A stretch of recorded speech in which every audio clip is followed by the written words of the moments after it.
Happy Friday. It is a little bit after 5 o'clock. Not a bad day today. We actually warmed into the lower 50s. I thought we'd stop shy of 50. The rain, there's still some specks out there on radar, but we're not going to see much in the way of measurable precipitation until rain showers ahead of the Arctic front start to pick up during the day tomorrow. So there's not a lot of new information. The forecast we've talked about, especially yesterday, seems to be pretty much on track.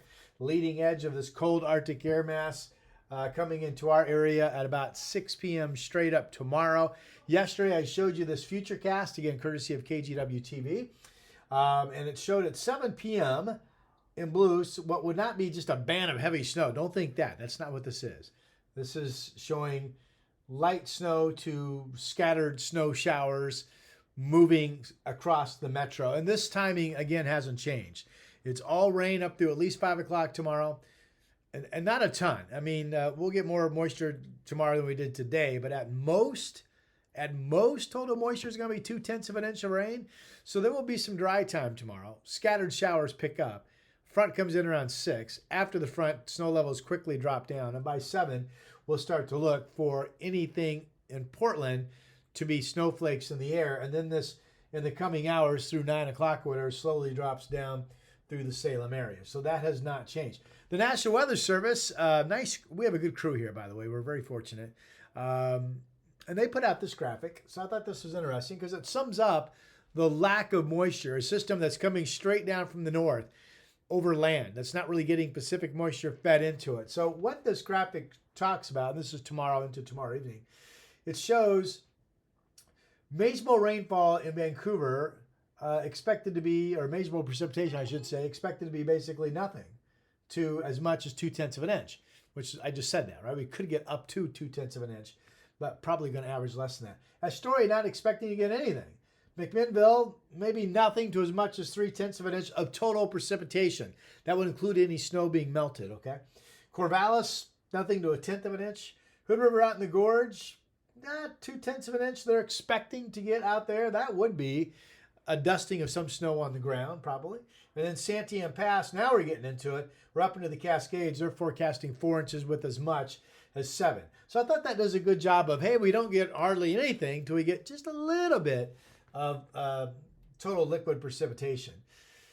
Now, keep in mind, as we look at this graphic, Saturday evening, 1 to 2 hours of flurries or some light snow. I mean, I'm not going to tell you we absolutely will not see any dustings. There could be some dustings in some scattered areas. Those will be light dustings where, you would still see the grass sticking up. But it's really not likely. We don't think we even get enough of that. And it's also, one of the reasons I don't think dustings are likely is that, between 7 and 9, as we're getting flurries or light snow moving through in scattered areas, probably not solid, temperatures could still be above freezing. So if that's the case, obviously it's snow in the air, nothing's sticking. Again, worst case scenario tomorrow would be light snow. Now, if we are out and about at 8 o'clock, it's dark, and we are starting to get some light snow sticking into at least a light dusting, could be some icy spots. So again, if you're out and about Saturday evening, going to the movies, to a dinner, what have you, just keep your eye on what the temperature is doing. Things are happening. But it's going to be very limited precipitation. And then it still looks like quickly later in the evening we clear out. Gusty east winds continue to blow. We wake up Sunday to sunshine. We have the coldest mornings Monday and Tuesday between 18 and some of the calmer wind locations in the valley to more like mid-20s on average. And maybe if you live out in East County where the winds are going to be the strongest, East County winds Sunday overnight into Sunday morning and maybe even into Monday morning could be blowing at 40 miles per hour or more. No gusts higher than 50, but that could be the range. I think for most of it, it's going to be more like 15 to 25 miles per hour, 15 to 30, that type of thing. This is a wind chill chart. So a big part of the cold coming in Sunday and Monday will be, the actual air temperature, but also the east winds adding that bite. So for example, Sunday, I'm forecasting high in Portland of 35 degrees. And if you come down here and we're getting a 20 mile per hour wind gust, that's going to make it feel like it's 24 degrees outside. If you live in East County, maybe you're looking at winds at least to 35. Now you've got a wind chill to 21, and if you're colder than 35 degrees or the winds pick up a little bit, all of a sudden it would only feel like it's in the teens. Again, the windy period looks to be setting up Saturday overnight through Sunday, maybe into Monday morning, and then most of us will see the winds noticeably start to break up. And as those winds start to ease, the temperatures are going to be moderating nicely as well. So here's my 7-day. One thing I've done with the 7-day is I've started to warm this up more quickly than I had. So again, tomorrow we're in the 40s, 40 to 46. I suppose maybe it could be upper 40s, but in the 40s. Sunday, we wake up in the morning, cold, gusty east winds, 26 in Portland. Some of the newest numbers suggest maybe out along the Columbia, it's like 30 degrees, but the winds will be adding a chill. I still like our odds because that east wind is going to be affecting colder air. The air will get colder out in the gorge, colder into Pendleton, colder over into Idaho, eastern Oregon. So that's cold air advection coming in. So I'll be surprised if we make it to 40 on Sunday.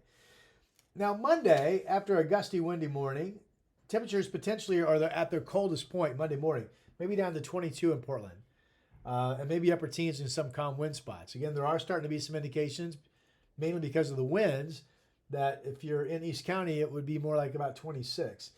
But still, that's a hard freeze, right? And then during the day Monday, as winds start to calm a little bit, I've got us at 38, but we could hit 40 in full sun. And then Tuesday, I have us up to 40 with calmer winds, partly cloudy. Some high clouds are going to be spilling in the upper level flow aloft. That passes. Wednesday, we get back to sun. I bumped this up, still freezing in the morning, but not bad, 28, 45 the high.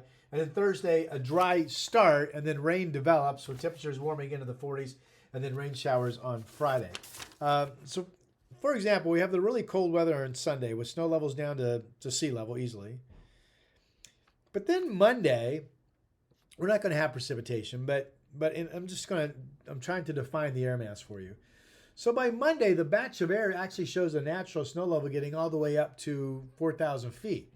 Now, that doesn't mean we're going to be warming, but it does mean that aloft, there is a warmer layer, and that's a sign that we're already going to start to erode the cold air.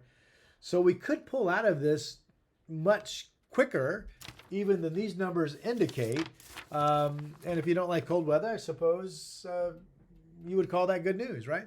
All right, one more graphic, just because the cold's interesting. I've been showing you the Mount Hood forecast. They did pick up 2-3 inches of snow up there today. They're going to, I think, double that tomorrow, more like 3 to 6. And then it's dry like the rest of us with sunny skies on Sunday, Monday, and dry Tuesday into Wednesday. So right now, at 4,000 feet, Government Camp in Ski Bowls Base, I've got Sunday morning in the mid-teens to 22. I've got all the way into the single digits Monday morning at 24. So again, Monday morning is the coldest everywhere, I think, in terms of what the temperatures are going to be. And then Tuesday, they're back up to freezing. Look at the snow levels start to rise, and they're back up to 40 on Wednesday. That's another good sign of how this cold air is going to quickly, I think, be moderating. So that is the update. Thanks for following this. Going back to Monday, again, last Monday of this week. Remember, I thought, well, I like our chances of snow showers starting Saturday evening, continuing Sunday. I like our chances of not a snowstorm, but maybe picking up, 2-3 inches of snow. And as you know, we've been tapering that down, and now here we are. I'm just telling you to keep your eyes on things Saturday evening, not anticipate any problems. I think we will see snow in the air, and maybe that's all we see. It helps me out if you hit the subscribe button if you haven't, if you like these videos. And by doing that, if you don't know, then you should. If you have your alerts turned on, you get an alert saying, hey, Rod just posted his daily YouTube forecast update, and you can go to that and hopefully enjoy getting an updated weather forecast. Tell your friends about it. Helps me out a lot. My weather site behind me, I've been using those graphics, portlandweather.com. Have a great weekend, and I'll talk to you soon.